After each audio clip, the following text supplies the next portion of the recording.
तो friends, Ancelotti ने अपनी प्रेस कॉन्फ्रेंस में काइंड ऑफ हमें अपनी जो स्टार्टिंग लाइनअप है वो कहीं ना कहीं रिलीज़ कर दी है। अब आराम से हम अपनी स्टार्टिंग लाइनअप प्रेडिक्ट कर सकते हैं। इवन अभी मैं आपको बता सकता हूँ कि कौन कौन से प्लेयर 99.99% स्टार्ट कर सकते हैं, बिकॉज ऑब्वियसली एक आधा परसेंट तो आगे पीछे कहीं ना कहीं हो ही सकता है कि एंचेलोटी जी कुछ एलिमेंट ऑफ सरप्राइज रखने के लिए कुछ अलग करने की कोशिश करें। बट क्लियरली उन्होंने हमें बता दिया है कि लूकस Vazquez is back, Rudiger is back, kind of Alaba is also back. But the problem is that कि जो लूकास वास्केस और अलाबा है वो 100% यहाँ पे नहीं है। सो ऑब्वियसली वो तो मैच नहीं स्टार्ट करने वाले हैं, ठीक है। सो ये सारी चीज़ें उन्होंने बता दी। तो इससे पहले कि हम आगे बढ़े, please like the video, please share this video, and if you like the content please subscribe to my channel the football jockey, and please follow me on Instagram also with the same name, ठीक है। सो Ancelotti ने आज की press conference में, Valverde भी उनके साथ थे कॉन्फ्रेंस में, तो वेलवर्डे ने पहली चीज़ तो ये बोली कि वो शायद 100% फिट नहीं है अभी। So that's a different thing. Not sure कि वो स्टार्ट करेंगे या नहीं करेंगे। कल तक मुझे लग रहा था कि वो शायद स्टार्ट नहीं करेंगे, एंड इसीलिए ये चीज़ क्लियर की गई है कि वो फिट नहीं है। बट आज जो मैं रिपोर्ट्स पढ़ रहा था ट्विटर पे, तो मुझे ये चीज़ लगी कि ये एक शायद दूसरा गेम है, क्योंकि ट्रेनिंग आज करी है वेलवर्डे ने। ये काइंड ऑफ अ प्लान हो सकता है कि जिससे गार्डियोला की सारी टैक्टिक्स जो है वो थोड़ी अलग हो जाएं। बट ट्रेनिंग आज करी है वेलवर्डे ने, so there could be a possibility कि वापस वो राइट बैक पोजीशन पे स्टार्ट करे।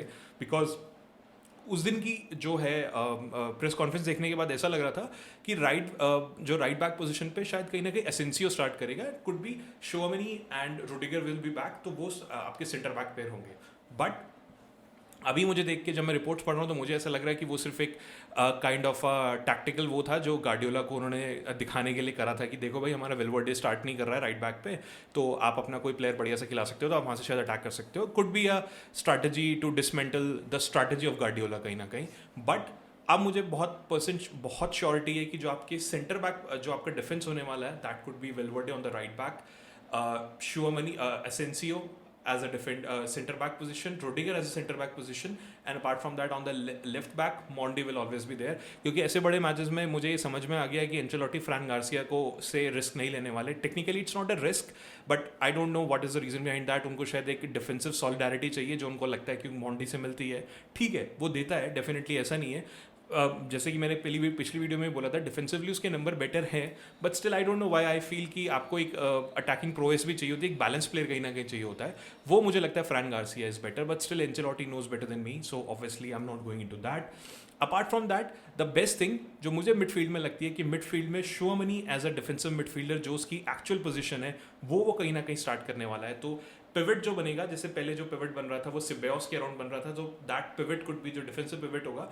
अब वहाँ पे शोमनी इज देयर, तो maybe you'll have two defensive midfielders there, Tchouameni and Ceballos. और कुड बी अ पॉसिबिलिटी कि जो अपने डिफेंस को शील्ड करेगा that would be Tchouameni, and सिबेओस के पास थोड़ी फ्रीडम होगी आगे रोम करने के लिए, ताकि वो लिंकअप कर सके विंग्स के साथ।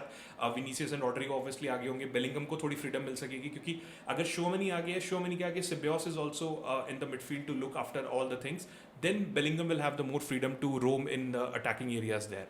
So obviously defense के आगे Shomani will be there, Ceballos will be there, and attacking का तो सबको पता है जो हमारा क्वाड्रेट है कि विनीसियस, बेलिंगम, एम्बापे, रॉड्रिगो, ये चारों स्टार्ट करने वाले हैं। And I have very high hopes with Rodrygo, because मेरे को ऐसा लगता है कि मैन सिटी के अगेंस्ट अगर कोई गोल स्कोर करेगा तो डेफिनेटली बाकी लोग भी करेंगे, जैसे एम्बापे ने पिछली बार करा एंड ब्राहिम डियाज ने करा। बट मेरे को पता नहीं क्यों यार, रॉड्रिगो का गोल स्कोर करने का ना एक अलग ही मजा है, क्योंकि वो टाइम टू टाइम उनको बाहर करता है भाई।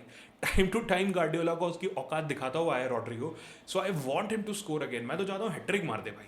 So this could be the line of Real Madrid again, just to remind you again. Valverde right back, Rudiger, then Asensio, then Mondi, then Shomani, then Ceballos, then Vinicius, then Mbappe, Rodrigo, Bellingham.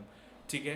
अगर city की बात करें तो city के लिए जो new castle वाला match हुआ यार, वो बहुत ही बढ़िया मैच हुआ in from the city perspective. उनकी जो न्यू साइनिंग है उमर ममुश, हैट्रिक मार दी भाई न्यू कासल जैसी टीम के अगेंस्ट। न्यू कासल जिनके पास Gordon, Isak, Jacob Murphy, Bruno Guimaraes, कितने सारे प्लेयर हैं। उसके बाद मतलब आप उनका हॉल, लिवरामेंटो, ट्रिपेयर खेला था वैसे राइट बैक पे, पूरी फुल स्टारडम टीम जिसने आर्सेनल को हरा दिया इसाक जैसे प्लेयर के साथ। तो मैन सिटी ने उनके अगेंस्ट क्लीन शीट भी रखी और ऊपर से 4 गोल भी मार दिए, और मोमिश ने हैट्रिक स्कोर कर दी वहाँ पे। सो अगर आपने नोटिस करा हो, मैंने अपने कल लाइव में भी बोला था कि जब तक जो real Madrid versus man city का मैच हुआ था उसमें जॉन स्टोन्स जो था वो रॉड्री की रिप्लेसमेंट वहाँ पे खेल रहा था, तब तक रियल मैड्रिड गोल नहीं स्कोर कर पाई थी। बट जब बाद में जॉन स्टोन को अपना सेंटर बैक की नेचुरल पोजीशन में भेजा गया, उसके बाद सिटी ने सारे गोल खाए। तो कहीं ना कहीं वो जो सीडीएम वाली पोजीशन थी वो जॉन स्टोन शायद होल्ड कर रहा था, बाद में वो उनसे होल्ड हो नहीं पाई। बट अब उनके लिए बेस्ट पार्ट ये है कि निको गोंजालेस ने पिछले मैच में ये दिखा दिया कि भाई वो खेल सकता है वहाँ पे।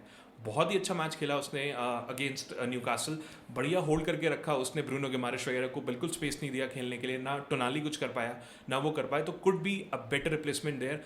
एंड भाई मोमोश, और आप इन सब की बात कर सकते हो definitely, Holland and all that. एक और प्लेयर इनकी टीम में जो मैड्रिड को बहुत परेशान कर सकता है विच इज सेविनियो। अब आप सेविनियो को देखो भाई, वो आपकी राइट विंग, मतलब वेलवर्डे कहीं ना कहीं सेविनियो को वहाँ पे फेस कर रहे होंगे। पेसी, ड्रिबलर एंड कभी थकने वाला नहीं, एक पावर हॉर्स है भाई सेविनियो। अगर आपने मैच देखा हो तो एक शॉट्स ऑन टारगेट लेता है, ड्रिबल करेगा, आपके लिए असिस्ट देगा। वो जो गोल जो एक पेनल्टी मिली थी वो भी उसी की वजह से मिली थी, और एक रीबाउंड पे जो गोल मारा था मोमुश ने वो भी उन्हीं के उससे था। तो Savinho is in hot form right now to be honest. उसको रोकने के लिए आपको देखना पड़ेगा कि एक अलग ही तरीके की प्लानिंग चाहिए होगी कहीं ना कहीं। मैं अभी भी बोल रहा हूँ मोमुश से ज़्यादा मुझे खतरनाक जो है सेविनियो इस टाइम फॉर्म में लग रहा है। बट ओवरऑल अगर मैं मैन सिटी की लाइनअप की बात करूं तो डिफेंस में वही उनके जो पुराने प्लेयर हैं वही आपको मिलेंगे। ऑब्वियसली कीपिंग में एडरसन होंगे। वैसे एडरसन मुझे उतने ना कन्विंसिंग लगते नहीं है, और शायद गार्डियोला को भी नहीं लगते होंगे, बट उनके पास अभी ऑप्शन नहीं है कुछ भी। ठीक है, तो अगर हम डिफेंस की बात करें तो कहीं ना कहीं Rico Lewis, Stones, Ruben Dias and आपके गार्डियोल तो हमेशा एज यूजुअल आपको मिलेंगे। गार्डियोल तो ज़्यादा बड़ा थ्रेट है यार उनसे ज़्यादा। तो ये डिफेंस तो उनका सॉर्टेड है बिल्कुल। स्टोन्स पक्का सेंटर बैक पोजीशन पे स्टार्ट करने वाले हैं, I am very much sure of that. Ruben Dias वहाँ पे स्टार्ट करने वाले हैं, and Rico Lewis obviously mostly right back पे वो स्टार्ट करता हुआ आपको मिल जाता है। वो कई बार फिर राइट मिड पे भी आ जाता है depending on the formation. And उसके बाद निको गोंजालेस। अब निको गोंजालेस की फॉर्म में उनको एक रिप्लेसमेंट मिल गई है उनके रॉड्री वाली प्रॉब्लम की। And after that De Bruyne will be there, Savinho, Marmoush, Haaland and आपके फॉर्डन वहाँ पे ज़रूर आपको मिलने वाले हैं। एंड मैड्रिड के अगेंस्ट मुझे जो सबसे खतरनाक प्लेयर मैन सिटी में लगता है वो हमेशा मुझे हालैंड, ब्रूने मुझे नहीं लगता, मतलब this is just my understanding.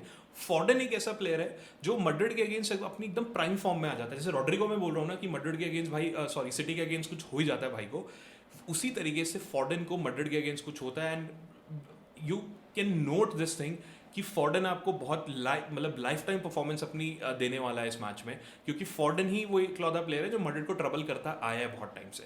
तो अगर आप अगेन डिफेंस की बात करो, Lewis, Rico Lewis, Dias, and उसके बाद obviously John Stones, and then Gvardiol, then you have Nico Gonzalez, then Bruyne, Savinho, Haaland and फॉर्डन।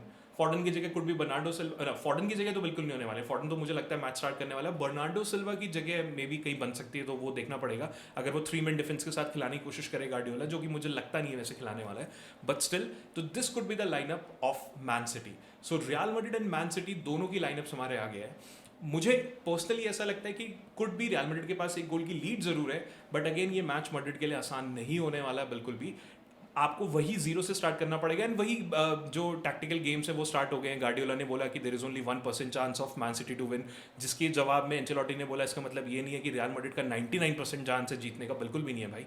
तो रियल अब एक गोल सिटी ने मारा, रियल मैड्रिड वहीं पे प्रेशर में आ जाएगी, इसलिए रियल मैड्रिड को काफ़ी अटैकिंग होगी, एटलीस्ट 1-2 गोल स्कोर करने पड़ेंगे। Only then you'd be able to curb Man City कहीं ना कहीं, क्योंकि वो तो ऑफेंस पे खेलेगा ही खेलेंगे भाई, उनके प्लेयर ही उस टाइप के हैं, उनका काम ही आपको गोल स्कोर करने का होगा। तो आप देखना बहुत हद तक यहाँ पे प्रेसिंग करने वाली है man city again, and real Madrid शुरुआत में काउंटर पे खेलने कहीं ना कहीं कोशिश करेगी, और अगर आपने गोल स्कोर करा वहीं पे जो सिटी है वो आपको डिफेंसिव होती दिख जाएगी। So the main point would be कि कौन पहले गोल स्कोर करता है, ये की है इस मैच को ओपन करने की, जो कि मुझे लगता है कि मैन सिटी कहीं ना कहीं पहला गोल स्कोर करेगी, क्योंकि शुरुआत की मिनट्स में ना रियल मैड्रिड हमेशा बहुत ही वियर्ड सा खेलती है, बहुत ऐसे एकदम डरे डरे से खेलते हैं। उसके बाद मतलब इट्स लाइक कि गोल मारो यार, एक बार मारोगे तभी हमारा खून खोलेगा।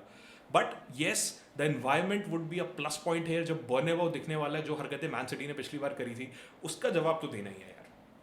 वो तो आई एम श्योर कि जैसे ही बस में वो आने लगेंगे वो तो अल्ट्राज अपना असर दिखाई देंगे। उसके बाद रूफ क्लोज, बर्नेबाउ, 90,000 लोग, मज़ा तो आने वाला है मैच में, बट येस आई फील कि Madrid will go through this stage, but it would be difficult. इतना आसान नहीं होने वाला है. मैन सिटी कम से कम तो 2 गोल जरूर स्कोर करने वाली है. लेट्स सी मैड्रिड कितने गोल स्कोर करेंगी. आपको क्या लगता है कि इस मैच का जो फाइनल स्कोर है वो क्या होने वाला है? प्लीज़ मुझे कमेंट करके बताइएगा. एंड प्लीज़ मुझे ये बताइएगा आपको क्या लगता है कि इस मैच में मैन ऑफ द मैच का परफॉर्मेंस कौन देने वाला है from real Madrid and from man city also. अगर वीडियो पसंद आई तो please like this video. Like I said, share my channel. Please subscribe to my channel, The Football Jockey, and please follow me on Instagram also. Bye bye.